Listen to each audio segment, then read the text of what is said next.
The exhaustion you feel is not a lack of discipline, but the friction of a mind fighting a timeline it unconsciously authored. You are burning your energy on the illusion of willpower, while the universe is simply waiting for you to change the signal. You wake up every morning convinced that if you just push harder, if you simply exert enough physical force against the fabric of your day, reality will eventually yield to your demands.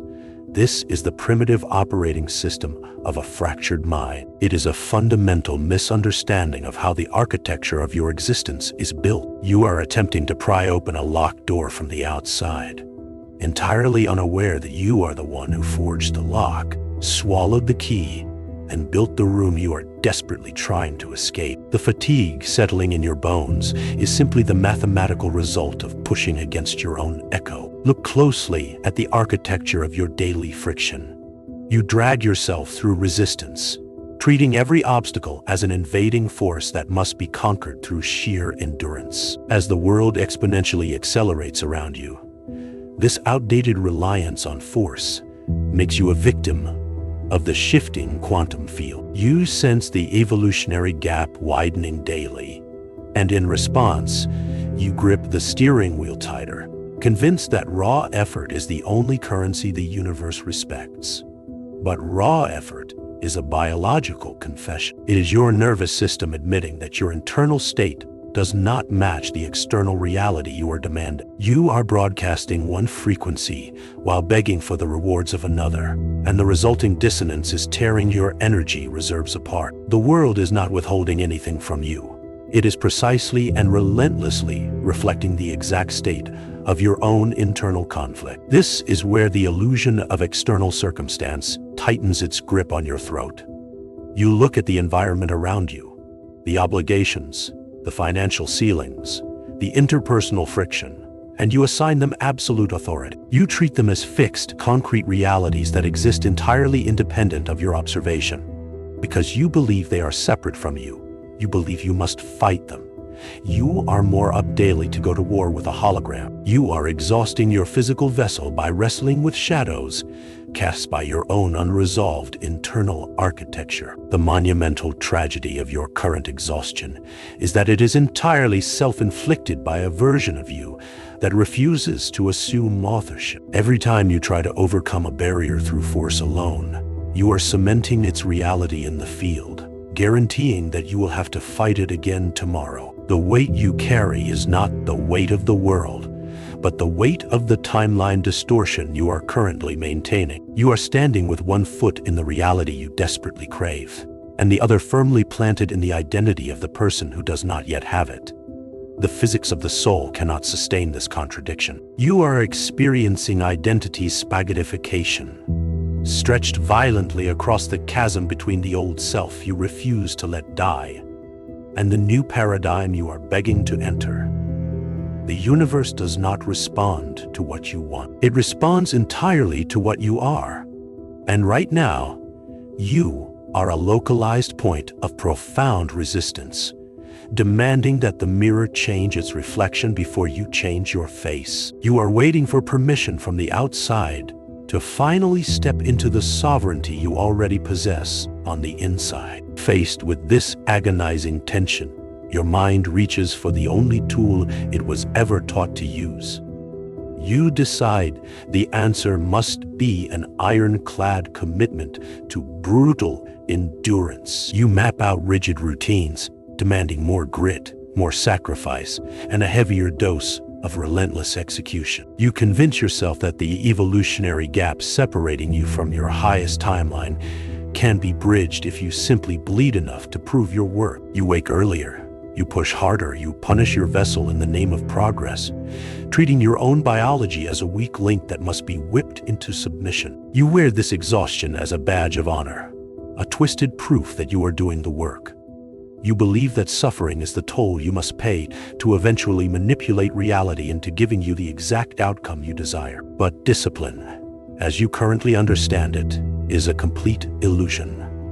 It is the ultimate timeline distortion because it implies you are separate from the very field you are trying to manipulate. The moment you rely on willpower, You are silently screaming into the void that you do not naturally belong in the room you are trying to enter. The master-level truth is solipsism as your foundational operating system. There is nothing outside of you. The external world is only ever mirroring the friction you built into your own decision architecture. You are the architect of your own maze, and your reliance on force is simply you running headfirst into walls you painted to look like open corridors. The universe is not an obstacle course designed to test your endurance. It is a canvas waiting for a definitive command from its creator. To stop fighting the reflection, you must initiate the collapse of the old self. This is not a self-improvement project. This is an event horizon. You must approach the boundary of who you believe you are, and willingly let the struggling, effort-obsessed identity dissolve into the void. True autonomy is never forced. It is the natural, effortless collapse of the old illusion when the monad remembers its absolute authority over the simulation. As long as you identify as the victim of external pressure, you are binding your frequency to the very circumstances you wish to escape. You cannot brute force a quantum shift. You must withdraw all energetic funding from the timeline of struggle. You must stop trying to solve the maze and simply step out of it by recognizing that you are the one projecting the walls. The self-reauthoring begins the exact fraction of a second you drop the primitive weapon of willpower. Instead of pushing reality, you must hold the precise frequency signature where your chosen outcome is the only mathematical inevitability. This is a quiet, unyielding state of being. It is an internal decree that requires zero external validation to sustain itself. When you align your internal architecture with the timeline you have chosen, the friction instantly vanishes. The actions you take are no longer fueled by the desperate heat of survival, but by the cool, frictionless momentum of an author simply writing the next sentence of their own book. You do not force the universe to bend. You simply assume the state where the universe has already bent. The simulation has no choice but to rearrange the physical matter of your life to match the unquestionable broadcast of your new baseline. You have spent years treating your life as a war of attrition, believing sovereignty was a prize awarded only to those who endured the most pain. Now you understand that sovereignty is simply the refusal to broadcast anything other than absolute authority. The timeline you are selecting is not located in some distant, hard-won future. It is a frequency available to you right now, in this exact breath, waiting for the monad to inhabit it. The collapse of your old reality is not something you have to carefully dismantle piece by piece. It falls apart the moment it is no longer sustained by your attention. The only question remaining is whether you have the audacity to drop the familiar comfort of your own struggle. What happens when you finally stop fighting the maze and simply command the walls to drop? In some distant, unreachable future.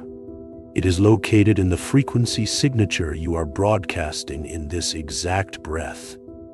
True autonomy is never forced. It is the natural, effortless collapse of the old illusion when the monad remembers its absolute authority over the simulation. You have been treating the external world as a separate, hostile entity that you must somehow conquer. But the field does not recognize your pushing.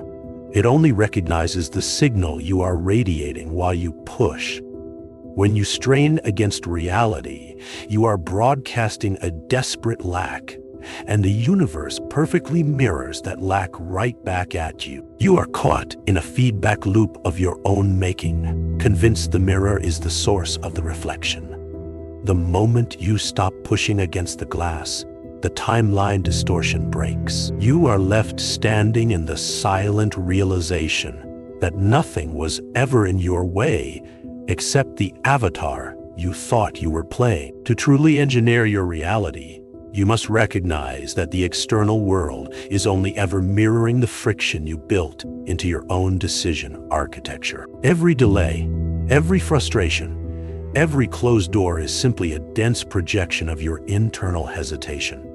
You installed these obstacles to convince yourself the game was real. Solipsism as an operating system demands a terrifying level of radical accountability.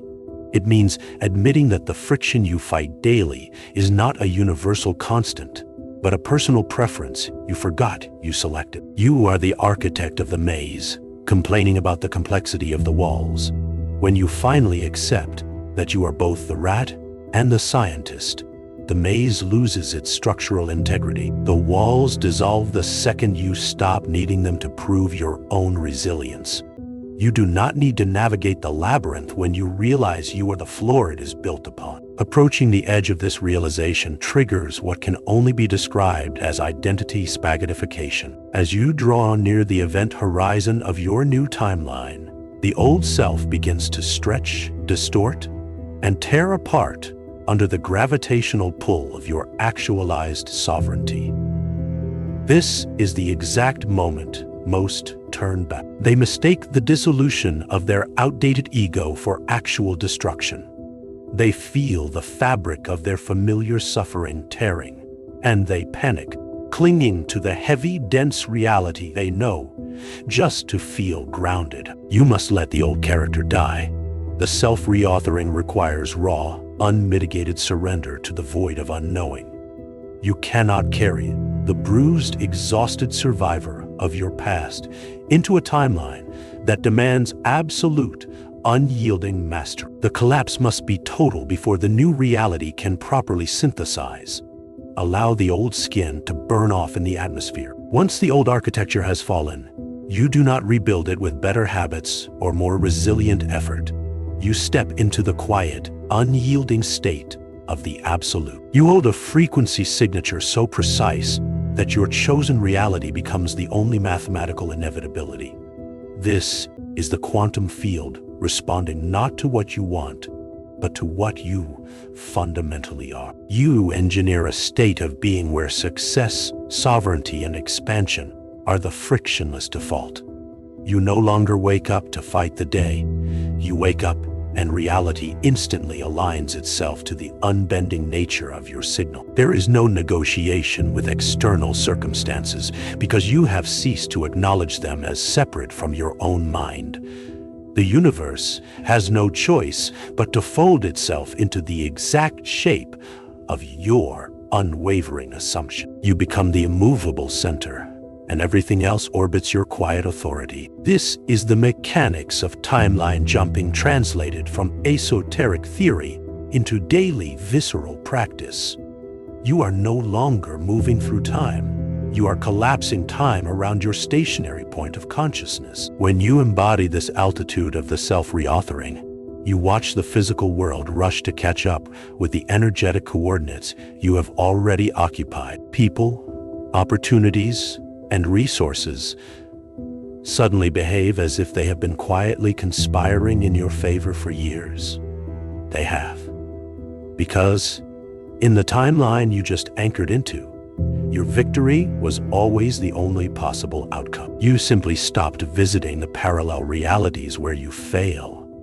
You starved those alternate paths of your attention until they withered into nothingness. You have localized your consciousness entirely inside the highest possible expression of your sovereignty, and the physical world perfectly solidifies beneath your feet to meet your stride. The ultimate truth is that you were never inside the story. The story was always inside you, desperately waiting for you to realize you hold the pen. The deep, quiet exhaustion you carried for decades was simply the symptom of a god pretending to be immortal. Now, the disguise has served its purpose, and it is entirely obsolete. The evolutionary gap is widening in real time, and those who continue to rely on the primitive tools of willpower and force will find themselves trapped in increasingly dense, unforgiving realities. You are authoring the universe by the frequency you broadcast in the stillness of your own mind. Make the quiet decision right now that you will never again negotiate with a reflection. You will never again treat your own simulation as a hostile environment. Step fully into the sovereign synthesis and watch the illusion bow. If the resonance of this transmission has altered the cadence of your breathing, You have already crossed the threshold. You are part of a very specific, quiet migration of consciousness out of the dense layers of effort and into the absolute clarity of the architect. Do not return to the heavy sleeping world, pretending you did not hear this. Anchor yourself in this frequency. Subscribe to this channel to keep this signal locked firmly in your daily orbit. We are systematically dismantling the old programming, piece by piece, and replacing it with the master-level architecture you were always meant to inhabit. Return to this transmission whenever the friction of the old world attempts to pull you back. The timeline you want is already fully constructed. All that remains is for you to permanently take your seat on the throne of your own mind.